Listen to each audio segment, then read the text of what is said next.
NCDIR ರಾಷ್ಟ್ರೀಯ ರೋಗ ಮತ್ತು ಮಾಹಿತಿ ಸಂಶೋಧನಾ ಕೇಂದ್ರ ಈ ಒಂದು ಸಂಸ್ಥೆಯಲ್ಲಿ ಖಾಲಿ ಇರುವಂತಹ ಹುದ್ದೆಗೆ ಅರ್ಜಿಯನ್ನು ಕರೆದಿದ್ದಾರೆ. ಹಾಗಾದರೆ ಎಷ್ಟು ಹುದ್ದೆಗೆ ಅರ್ಜಿಯನ್ನು ಕರೆದಿದ್ದಾರೆ, ಎಜುಕೇಷನ್ ಏನಾಗಿರಬೇಕು, ವಯೋಮಿತಿ ಏನು, ಅಪ್ಲೈ ಮಾಡೋದು ಹೇಗೆ, ಸಂಪೂರ್ಣ ಮಾಹಿತಿಯನ್ನು ನಿಮಗೆ ತಿಳಿಸ್ಕೊಡ್ತೀನಿ. ವಿಡಿಯೋ ಸ್ಕಿಪ್ ಮಾಡ್ದಂಗೆ ಪೂರ್ತಿ ವಿಡಿಯೋವನ್ನು ನೋಡಿ. ವೀಕ್ಷಕರೇ, national centre of disease informatics and research NCDIR ರಾಷ್ಟ್ರೀಯ ರೋಗ ಮಾಹಿತಿ ಮತ್ತು ಸಂಶೋಧನಾ ಕೇಂದ್ರ ಈ ಒಂದು ಇಲಾಖೆಯಲ್ಲಿ ಖಾಲಿ ಇರುವಂತಹ ಹುದ್ದೆಗೆ ಅರ್ಜಿಯನ್ನು ಕರೆದಿದ್ದಾರೆ. ಹಾಗಾದರೆ ಎಷ್ಟು ಹುದ್ದೆಗಳು ಖಾಲಿ ಇದ್ದಾವೆ ಅಂತೇಳಿ ನಾವು ನೋಡಿದ್ರೆ 3 ಹುದ್ದೆಗಳಿಗೆ ಅರ್ಜಿಯನ್ನು ಇವರು ಕರೆದಿದ್ದಾರೆ. ಮತ್ತು ಈ ಹುದ್ದೆಗಳಿಗೆ ಯಾವೆಲ್ಲ ಹುದ್ದೆಗಳಿಗೆ ಅರ್ಜಿಯನ್ನು ಕರೆದಿದ್ದಾರೆ ಅಂತೇಳಿ ನಾವು ನೋಡಿದ್ರೆ ಯಂಗ್ ಪ್ರೊಫೆಷನಲ್ 1, ಯಂಗ್ ಪ್ರೊಫೆಷನಲ್ 2 ಈ ಒಂದು 2 ಹುದ್ದೆಗಳಿಗೆ ಅರ್ಜಿಯನ್ನು ಇವರು ಕರೆದಿದ್ದಾರೆ. ಒಟ್ಟು 3 ಹುದ್ದೆಗಳಿಗೆ ಅರ್ಜಿಯನ್ನು ಕರೆದಿದ್ದಾರೆ.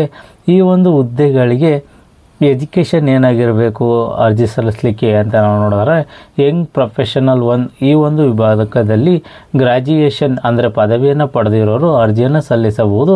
ಅದೇ ರೀತಿ ಯಂಗ್ ಪ್ರೊಫೆಷನಲ್ 2 ಈ ಒಂದು ವಿಭಾಗದಲ್ಲಿ ಪೋಸ್ಟ್ ಗ್ರ್ಯಾಜುಯೇಷನ್ ಆಗಿರೋರು ಈ ಹುದ್ದೆಗೆ ಅರ್ಜಿಯನ್ನು ಇವರು ಸಲ್ಲಿಸಬಹುದಾಗಿರುತ್ತದೆ.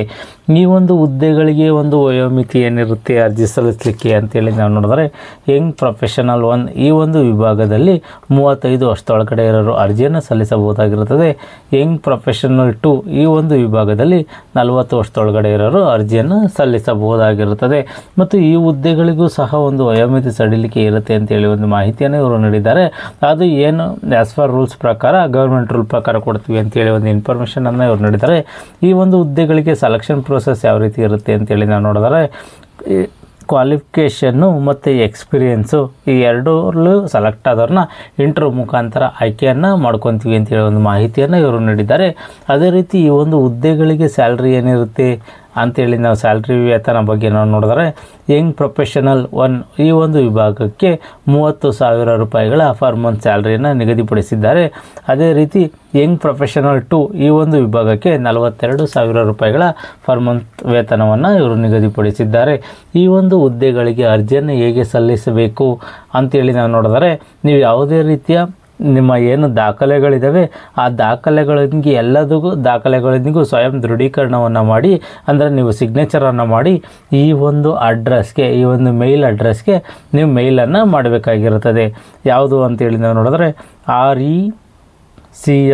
RECRUITMENT recruitment@ncdia.org ಈ ಒಂದು ಮೇಲ್ ಐಡಿಗೆ ನೀವು ಮೇಲನ್ನು ಮಾಡಬೇಕಾಗಿರುತ್ತದೆ. ಮೇಲ್ ಮಾಡಲಿಕ್ಕೆ ನಿಮಗೆ ಕೊನೆಯ ದಿನಾಂಕ ಯಾವುದು ಅಂತೇಳಿ ನಾವು ನೋಡಿದ್ರೆ 2 ಜೂನ್ 2025 ಕೊನೆಯ ದಿನಾಂಕವಾಗಿರುತ್ತದೆ. 10/5/2025 ತಾರೀಕಿಂದ ಹಿಡಿದು 2 ಜೂನ್ 2025 ತಾರೀಕುವರೆಗೂ ನೀವು ಮೇಲನ್ನು ಕಳಿಸ್ಬೇಕಾಗಿರುತ್ತದೆ. ಯಾರು ಅರ್ಜಿಯನ್ನು ಸಲ್ಲಿಸಬೇಕು ಅಂದ್ಕೊಂಡಿದ್ರೆ ಅವರು. ಮತ್ತು ಈ ಒಂದು ವಾಕಿಂಗ್ ಇಂಟ್ರ್ಯೂ ಎಲ್ಲಿ ನಡೆಯುತ್ತೆ, ಯಾವ ಪ್ಲೇಸಲ್ಲಿ ನಡೆಯುತ್ತೆ ಅಂತೇಳಿ ನಾವು ನೋಡಿದ್ರೆ ICMR NCDIR ಬೆಂಗಳೂರು ಕರ್ನಾಟಕ ಈ ಒಂದು ಅಡ್ರೆಸ್ಸಲ್ಲಿ ಒಂದು ವಾಕಿಂಗ್ ಇಂಟ್ರ್ಯೂ ನಡೆಯುತ್ತೆ ಅಂತೇಳಿ ಒಂದು ಮಾಹಿತಿಯನ್ನು ಇವರು ನೀಡಿದ್ದಾರೆ. ಅದೇ ರೀತಿ ಈ ಒಂದು ಹುದ್ದೆಗಳಿಗೆ ವಾಕಿಂಗ್ ಅಂದರೆ ಸಂದರ್ಶನದ ದಿನಾಂಕ ಯಾವುದು ಅಂತೇಳಿ ಸಹ ಒಂದು ಮಾಹಿತಿಯನ್ನು ನೀಡಿದರೆ 10 ಜೂನ್ 2025 ಸಂದರ್ಶನ ಇರುತ್ತೆ ಅಂತೇಳಿ ಒಂದು ಮಾಹಿತಿಯನ್ನು ಸಹ ಇವರು ನೀಡಿದ್ದಾರೆ. ಈ ಒಂದು ಹುದ್ದೆಗಳಿಗೆ ಸಂಬಂಧಪಟ್ಟಂತೆ ಅಧಿಕೃತ ವೆಬ್ಸೈಟ್ ಆದ ಹೆಚ್ಚಿನ ಮಾಹಿತಿಗೋಸ್ಕರ NCDIR.INDIA.org ಈ ಒಂದು ವೆಬ್ಸೈಟ್ಗೆ ಹೋಗಿ ಹೆಚ್ಚಿನ ಮಾಹಿತಿಯನ್ನು ನೀವು ಪಡ್ಕೋಬೋದಾಗಿರುತ್ತದೆ. ಯಾರೆಲ್ಲ ಈ ಹುದ್ದೆಗಳಿಗೆ ಅರ್ಜಿಯನ್ನು ಸಲ್ಲಿಸಬೇಕು ಅಂದ್ಕೊಂಡಿದ್ರೆ ಈ ಒಂದು ನೋಟಿಫಿಕೇಷನನ್ನು ಸಂಪೂರ್ಣವಾಗಿ ಓದಿ ನಿಮಗೆ ಇದು ಸೂಕ್ತ ಅನಿಸಿದ್ರೆ ಮಾತ್ರ ಈ ಹುದ್ದೆಗಳಿಗೆ ಅರ್ಜಿಯನ್ನು ಸಲ್ಲಿಸಿ. ಈ ಒಂದು ಮಾಹಿತಿ ನಿಮಗೆ ಇಷ್ಟವಾದರೆ ಸಬ್ಸ್ಕ್ರೈಬ್ ಮಾಡಿ, ಶೇರ್ ಮಾಡಿ, ಲೈಕ್ ಮಾಡಿ.